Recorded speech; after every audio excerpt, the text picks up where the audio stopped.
you will always be left with what you came here with, which is the passionate blueprint of your authentic self-expression found in your heart, my man. That is the journey. The journey isn't to stack your bank account or to stack toys. That's the lie. That's what we've been fed. That's what we've been told. That is a byproduct of one of two things. Either lying to yourself and lying to the world and sacrificing your soul so that you can have those things, hoping that they will bring you joy and pleasure, or living authentically. And when you live authentically, those things will either be added to you because that's a part of your path, or they won't. And you got to be okay with that.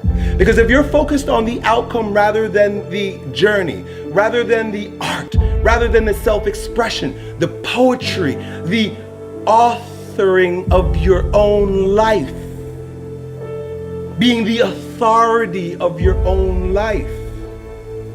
So you made your bed, now you gotta sleep in it. Just be okay with that. Take responsibility for that. Don't feel sorry for yourself. Feel empowered by the fact that you are a creator in your life. You're a manifester of circumstances. You did something and you made something happen. Every moment comes with its yin and yang. Every moment comes with its light and dark. Every moment comes with its good and evil. The idea is to be fully present in the moment so that you can experience it all in its rawness, in its intensity, in its purpose. Each moment, its purpose is itself. We're not needing to do anything more. We're needing to get out of the way and let our truth shine through. Always go to virtues. Always go to character. Always go to who you're not being or who you're being. When you're ready to be great, greatness shows up in front of your eyes. Open up to your intuition, open up to your higher consciousness, open up to your truth, and stop letting fear-based consciousness based on past shit keep you stuck, bro. You gotta breathe. Feel the pain happening in your legs as you rep out one more squat. Because it'll be all the more pleasurable when you reach the inevitable other end of the spectrum where you're laying in your hammock, sipping on a protein shake. Boy, I really went hard. I really went hard on that set. I really went hard in that relationship. I really went hard in school. I really went hard in my career. I really went hard in life. Go hard and die hard. I want to feel life. That's why I'm not afraid of pain. That's why I'm not afraid to take risks. Because I'm crazy about life. I love the rain. I love the elements. I love the way it feels on my body, man. When I see people afraid of the rain, I say, boy, you're afraid of life. There is a self-destructive side of yourself. There is a self-destructive side to every single one of us. You can't be here without a shadow. There is no light without shadow. There is no being without shadow. There is no day without night. The self-destructive side of yourself is just as important and intricate to your wholeness as your seemingly more positive or resourceful side. Successful people don't make the right decisions. They make all kinds of bad decisions because successful people have shadows too. The difference between successful people and others is that successful people make their decisions right. And making your decision right begins with taking full responsibility, ownership, and loving your destructive side, your shadow side.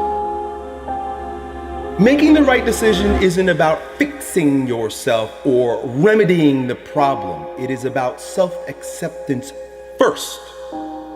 When you can fully accept your shadow and all the things in them, they no longer manipulate you from the dark side, from your ignorance, from your unconscious. When I make this decision and I get this result, what is God trying to show me? What is my inner being trying to reveal to me? What part of myself have I denied and now is manipulating me from the underworld? Your shadows, your destructive side, those things that you have shoved down in your deep, dark unconscious, oftentimes contain the greatest gifts you've been given. You think yourself as a loser. You really do. That's why you can't win. Oh, I don't feel so good today. Get your lazy, sick ass up out of bed. Take those very things that you've been resisting. Look at them, question them, look at them from multiple different angles, and then integrate it into your wisdom, into your being. Knowing thyself is first, foremost, primary, foundational, and means way more than anything else. Indulge in the pain. Feel the pain. If you've got a broken ankle, just feel the fucking pain. When you're working out and you just you want to die, feel the death happening in you. You're going to be living as a shell of yourself. It might be a shiny, flashy, expensive shell, but just a shell, my friend. If you're being yourself and being your truth, you have no desire to push anybody else off of their truth or try to bring them onto your truth with your righteousness. Every single limitation that you have is designed to make you a bit stronger, either by teaching you how to move over, around, or through a brick wall, or shedding light, becoming enlightened about your shadows. You want to live a big game, you got to figure yourself out, and you got to start dealing with yourself objectively. If you know you're fearful, get very clear about what you're fearful about, why you're making choices in your life based on that fear, and then face that fear.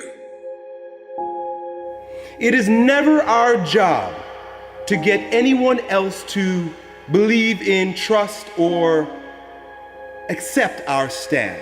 It's never our job to be right. It is always our job to be true. Love your destructive side. Accept your destructive side. Remember that it is equal in part to your light side, and it will always be there. Now, we live in a world that causes us, forces us, conditions us to look outside ourselves for answers. This is normal and natural based on the conditioning we've received. Meaning that where I stand is never good enough because I need reference for that to be validated. I need, like you say, relationships, friends, family, school, and work. I need other people, other circumstances, other reflections to show me my worth. This is the fall of man. This is where we lose ourselves, and this is where we get knocked off of our ground, my man. If those bad memories come and you notice that an anxiety rises in your belly and chest, then the time is now to do something physically to expel it, to exercise it. When you see greatness in anyone, what you're seeing is your own self-power personified right before your eyes. I am you, you are me. Together we rise. It doesn't matter if the world is crumbling down around you. It doesn't matter what's happening. You gotta look outside the box. Where are the warriors that say, I'm gonna make a decision and I'm keeping it? Devotion, discipline. Devote yourself to something bigger. Be decisive about what you're gonna do. Say, I'm gonna do it and that's it. And then be disciplined about getting it done every single day, whether you feel like it or not.